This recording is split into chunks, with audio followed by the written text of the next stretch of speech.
Parents, imagine your teen sitting alone in the room, phone in hand, heart racing, but it's not excitement driving them to porn right now. It's pain, it's stress, it's that crushing feeling of I'm not enough. Most parents and even most teens think that porn addiction is about sex. It's not. Sex is the mask. Today, I'm pulling that mask off and showing you the real engine underneath because once you see it, everything changes. So let's dive in. Let me show you something. On the outside, a baseball looks simple white leather, red stitches, but slice it open and you see layers of yarn, rubber, cork, or think of a tree, beautiful leaves, and trunk above ground. But the real strength is the hidden root system below. Your teen's porn use is exactly the same. The surface looks sexual, but underneath are emotional roots calling the shots. Let me tell you about Tyler. Great kid, middle school hits, puberty hits harder. He starts struggling to focus, his grades drop, he feels dumb compared to classmates. Inadequacy piles up, and one night he stumbles onto an R rated movie. Curiosity kicks in, fantasy start, and then porn shows up like a magic escape button. Boom! 30 seconds of dopamine, and all that I'm a failure noise goes quiet, but the high fades fast, grades drop more, shame piles on, and the hole gets deeper. Tyler didn't wake up saying, well, I think I'll use porn to cope with feeling inadequate. It just happened. And that's exactly how it works for most teens. Remember the addiction cycle that we talked about in episode 25? Stage one is emotional triggers. That's the engine. Curiosity lights the match, but discouragement, stress, boredom, frustration, and inadequacy, they pour the gasoline. If we only fight the behavior at stage 4 or 5 of the cycle, just stop looking. We're chopping leaves while the roots keep growing. Today, we're grabbing a shovel. Number one, inadequacy. Teen years are a comparison Olympics on steroids. Instagram, TikTok, X, everyone's posting highlight reels. And research shows teens who constantly compare themselves are 60% more likely to battle anxiety and depression. When your teen feels not smart enough, not hot enough, not cool enough, porn whispers, here for 10 minutes, you can feel powerful and wanted. The fix? Help them track real wins. A B is progress. Celebrate that.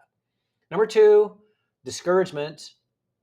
Learning any new skill sucks at first, and failure is normal. But when teens quit early, hopelessness sets in. Studies show teens with depression are twice as likely to develop an addiction because their dopamine is low and porn promises a quick refill. 30% of depressed teens end with some addiction versus only 10% of non depressed teens. The antidote? Persistence plus small wins plus real connection. Number three, boredom. Harvard's Dan Gilbert and Timothy Wilson did this insane experiment. They put people in an empty room for 15 minutes, no phone, nothing, and then they gave them a button that delivers a mild electric shock. And guess what? 67% of men and 25% of women shocked themselves just to feel something. One guy did it 190 times. Your teen's brain would literally rather feel pain than boredom. And porn is the easiest something. Teach them boredom isn't destiny, it's a signal to create. Number four, stress, school, sports, college applications, family tension, cortisol through the roof. Chronically stressed teens are 3 times more likely to develop addiction. Porn becomes the junk food version of stress relief. Real tools, exercise, music, taking it out, these cut addiction risk by 30 to 40%, according to research. And number five, frustration and anger. Plans fail, someone cuts them off in the hall, parents argue, boom, emotional pain. Teens with big anger issues are 40% more likely to lean into addiction. Punching a pillow, journaling, or even a 10-second timeout works better than numbing. So here's the vibe flip. Porn isn't about sex. It's about escaping pain that you don't know how to handle yet. A 2023 study showed teens who identified and replaced these emotional triggers cut cravings dramatically in just months because the brain is still neuroplastic. It can rewire. Tyler did it. Hundreds of my clients have done it, and your teen can do it. Parents, your most important job right now is to become a safe place for hard emotions.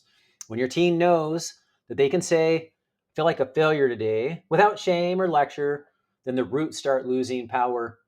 Recovery isn't just stop looking at porn, it's teaching them to feel, to name, and flip every tough vibe into something healthier. And that's the foundation of lasting freedom. If you want the exact step by step tools that I use with teens and parents every week in my practice, go grab the Recovery Toolbox for Teens workbooks right now. Get them at therapyassociates.net in the bookstore. It's the blue version, the brown version is the adult version.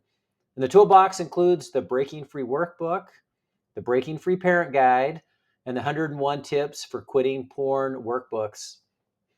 Concept 4 of Vibe Flips has an entire section dedicated to identifying triggers, building replacement skills, things like journal prompts, tracking sheets, parent teen conversation guides, everything.